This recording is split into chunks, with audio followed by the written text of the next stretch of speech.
Welcome to the video. Today we will break down whether you should pay cash or finance a vehicle, especially if you have strong liquidity and an excellent credit score. We will balance math and psychology, show a framework, and provide examples, diagrams, and quick quizzes. By the end, you will be able to decide when financing makes sense and when cash is king. First, we will frame the dilemma. Then, we will compare the mathematical perspective with emotional and behavioral considerations. After that, we will define the arbitrage threshold that dictates when financing may be superior. Next, we will walk through a step-by-step decision flow. We will then work through examples and a quick cheat sheet. Following that, we will test your understanding with short quizzes. We will also discuss risks and psychology before closing, with key takeaways and a wrap-up. Here is the core decision. When you can afford to pay cash and you have top-tier credit, should you still take a loan? Paying cash eliminates debt and locks in a risk-free return equal to the loan interest avoided. Financing preserves your cash for investing or savings that might earn more than the loan costs. The trade-off is between guaranteed savings and potential opportunity gains, plus the psychological benefit of zero debt. We use three lenses. First, the mathematical lens compares the auto loan APR with your after-tax return from safe investments. If your after-tax return is higher than the loan APR, financing may create positive arbitrage. Second, the psychological lens addresses the value of being debt-free and the simplicity of a cash purchase, which reduces mental overhead. Third, the liquidity lens considers the practical value of keeping cash available for emergencies or opportunities that could require immediate capital. The arbitrage threshold is simple. Consider financing only when the loan APR is lower than your reliable, after-tax return on safe investments. For example, if you can earn 4.2% after tax and the loan costs 1.9%, the spread of approximately 2.3% may justify financing. Conversely, paying 5% interest to keep cash that earns 4% is a negative spread, so cash is better. Promotional rates in the 0 to 2.5% range can tilt the math toward financing. But remember that vehicles are depreciating assets. Small arbitrage gains may not compensate for additional complexity, interest expense, or behavioral risks. Follow these steps. First, obtain firm loan quotes to know the exact APR and terms. Second, calculate your reliable, after-tax return on safe alternatives, such as high-yield savings, CDs, or treasury bills. Third, compare the APR to your after-tax return. If the APR is greater than or equal to your after-tax return, paying cash is the better option. Fourth, if the APR is lower and at or below roughly 2.5%, financing may be justified. Fifth, evaluate your need for liquidity and your comfort level with carrying debt. Sixth, estimate the net arbitrage gain after accounting for all loan costs, including any fees and the hassle factor. Seventh, if the expected gain is small, choose the simpler path. This mind map places the car purchase decision in the center and branches into 5 areas.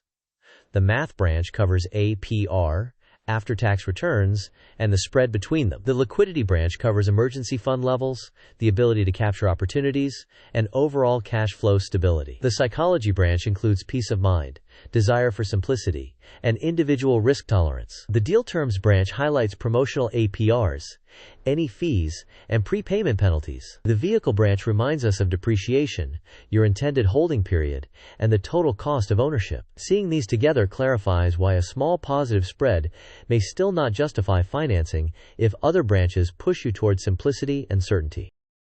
This table summarizes common scenarios. Promotional rates from 0 to 2% paired with 3 to 5% after-tax returns create a positive spread and can justify financing if fees are minimal. When the APR is roughly between 2.1 and 2.5% and after-tax returns are 3 to 4%, the advantage exists but is modest and depends on your need for liquidity and comfort with debt. If the APR and after-tax return are similar, around 3%, there is essentially no arbitrage. Paying cash is simpler. Negative spreads, such as 4 to 5% APR with 3 to 4% returns, favor paying cash. High APRs with typical safe returns almost always point to paying cash. Let us walk through several examples. Example A. A 1.9% APR compared with a 4% after-tax return yields a positive spread of about 2.1%. Financing can be reasonable if fees are minimal and liquidity is valuable. Example B. A 3.5% APR versus a 3% return creates a negative spread of 0.5%. Paying cash is better. Example C. A 0% promotional APR with a $750 fee on a $40,000 loan over 48 months equates to roughly a 1.9% effective rate if there are no other costs. Compare this to your after-tax return to judge if it remains favorable. Example D.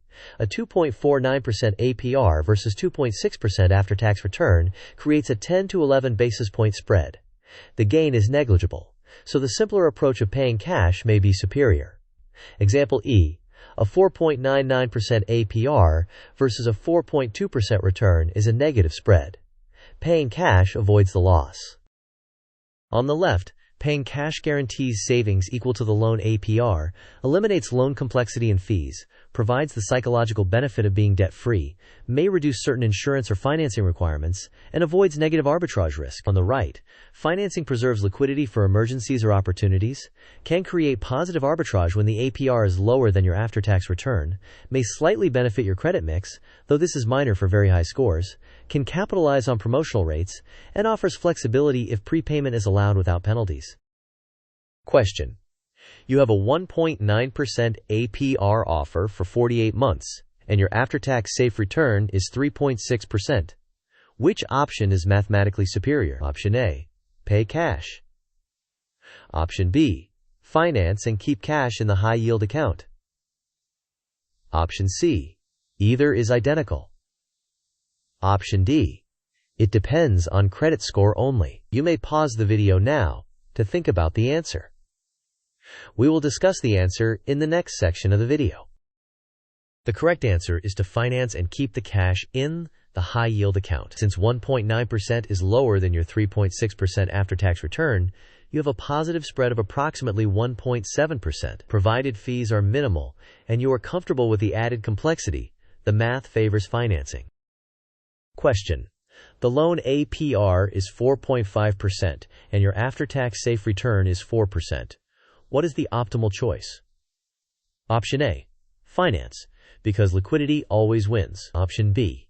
Pay cash, because APR is greater than the after-tax return. Option C. Finance, if the car is new. Option D. Either. Math is identical. You may pause the video now to think about the answer. We will discuss the answer in the next section of the video. The correct answer is to pay cash. The APR exceeds your after-tax return, so the spread is negative by 0.5%. Financing would cost more than you can reliably earn on safe assets. Consider these risks. First, interest rates on savings and CDs can change.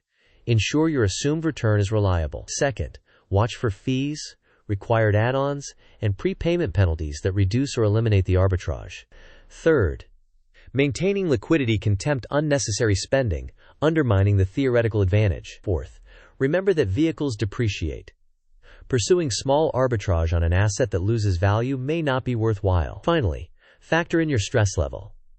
If carrying debt reduces your well-being, paying cash may be better even if the numbers are close. This content is educational and not financial advice. Your personal circumstances, tax situation, and risk tolerance may differ. Consult a qualified professional before making purchasing or financing decisions. The main points are as follows. Finance only when the APR is lower than your reliable, after-tax safe return. Promotional rates between 0 and 2.5% can justify financing. Otherwise, paying cash often wins. If the spread is small, choose simplicity and peace of mind. Always account for fees, penalties, and behavioral risks before deciding. Remember that vehicles depreciate, so do not overcomplicate for marginal gains. To close, use the comparison between APR and your after-tax return as the default rule. Then layer in your liquidity needs and psychological comfort. Run the math carefully. Verify fees and penalty terms, and keep the decision simple when the expected gain is marginal. Thank you for watching. If this was helpful, please like the video, share it with a friend, and subscribe for more. Leave a comment describing your situation and whether you chose cash or financing, and why.